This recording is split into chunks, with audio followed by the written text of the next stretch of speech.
my mother hen. How about I to fall upon? Oh, little I don't know. Now I am, now I be. See the love, what you see. How about I to fall upon? Oh, little idol, here we go. I wanna play with nobody wanna play with me. Nobody wanna play with me. I wanna play with nobody wanna play with me.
Is anybody gonna play?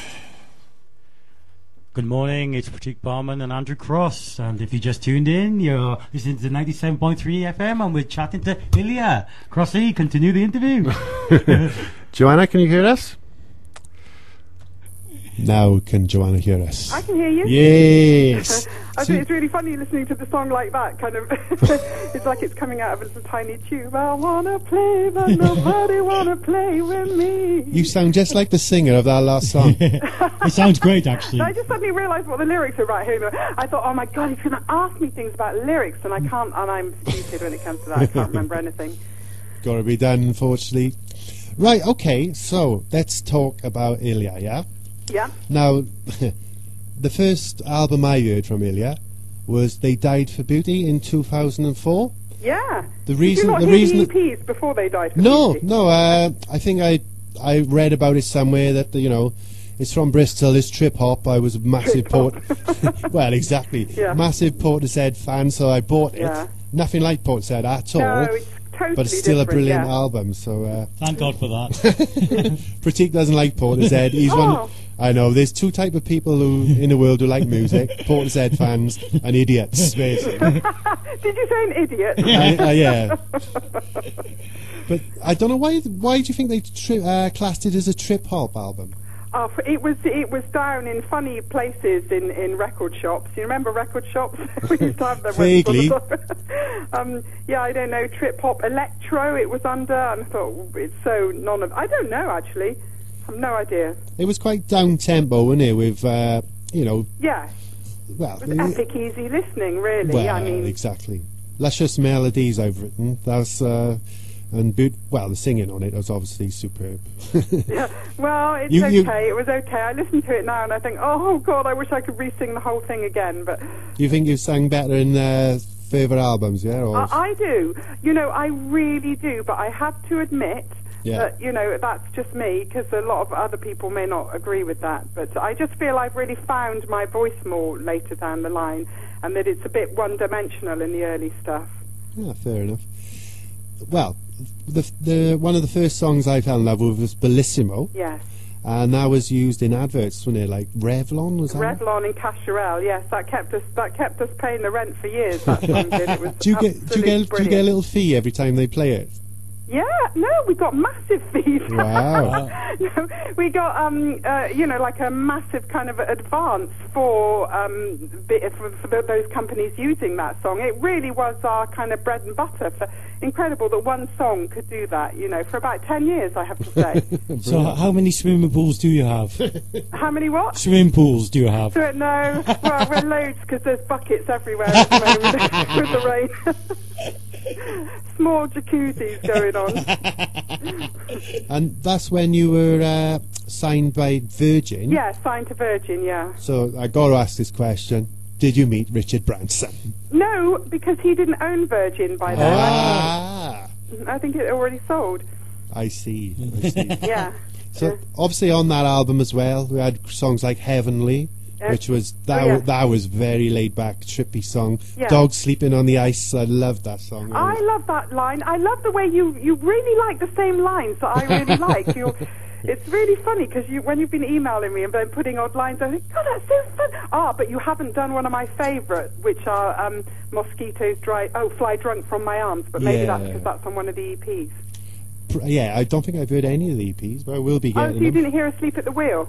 No, I haven't heard that song. No, my God, if you like Happy and Weak, you'll love that one. The head of Virgin didn't want it on the album. We wanted it on the album because he said it was too long. Right. There's too many long songs on there. Well, there was only one long song, really. Yeah, that's Happy and Weak. Yeah, which we're going to play towards the end. It was about 5 minutes as well, I think. You know, we were having a bit of trouble keeping them under 5 minutes, but there you go. And another standout song was Pretty Baby. Yeah, you like that one, Oh, yes. You go a bit mental towards the end, and you screaming Pretty Baby. I mean, the thing is, it's funny because I thought a lot of the songs that we were doing were actually much better live than on the album because they really built up because we had fantastic trumpets and violins going and loads of harmonies, and so, yeah.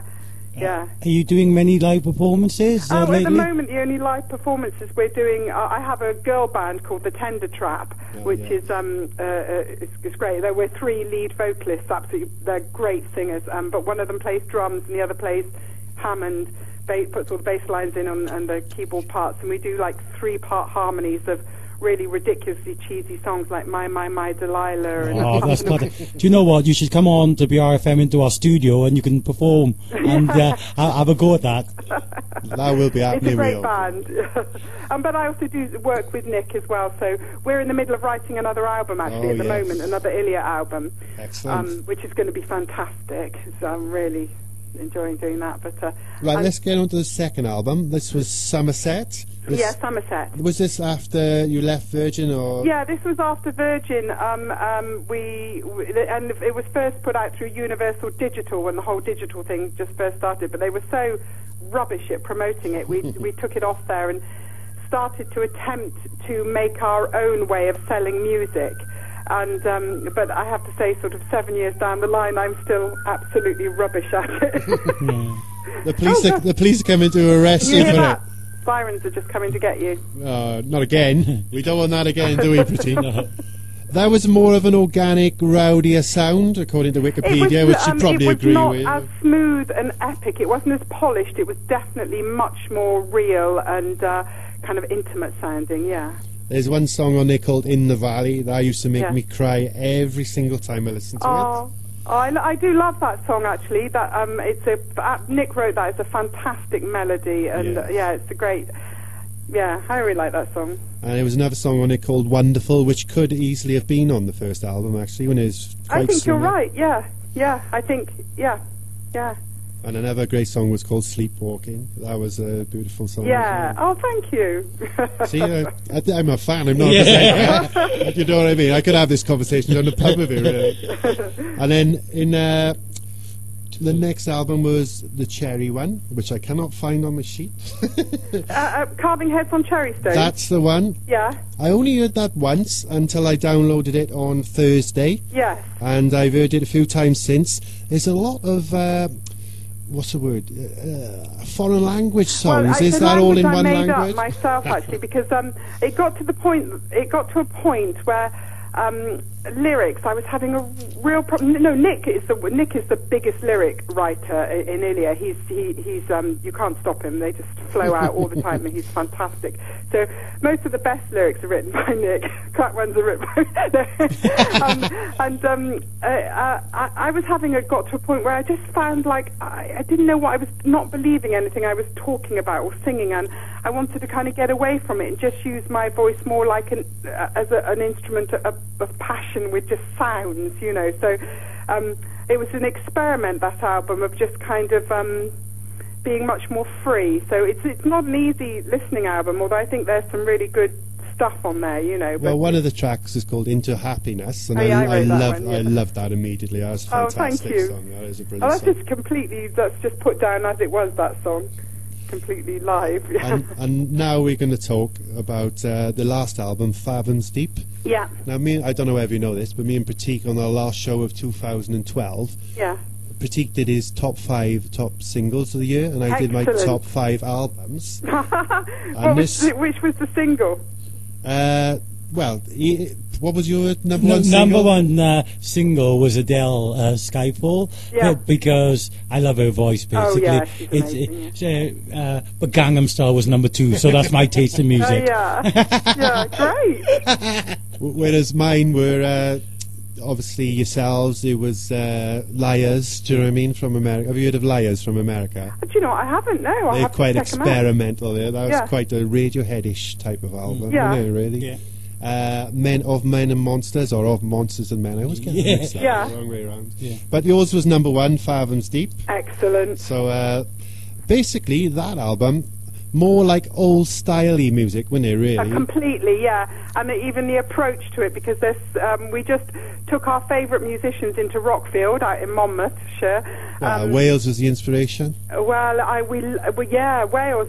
I love Wales, and also I love recording out there, because a lot of parts to even They Died for Beauty and some of the... no, actually, I don't know if They Died for Beauty was out there, but subsequent stuff we did was recorded out there.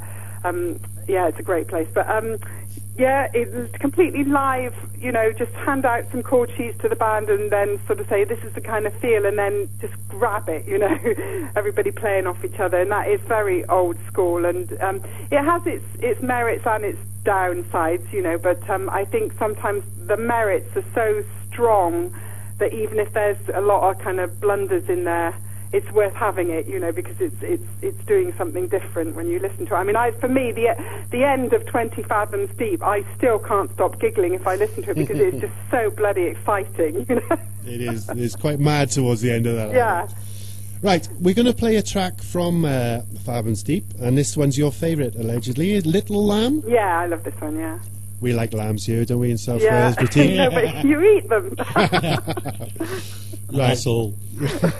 So for the listening pleasure of our listeners, this is Little Lamb by Ilya.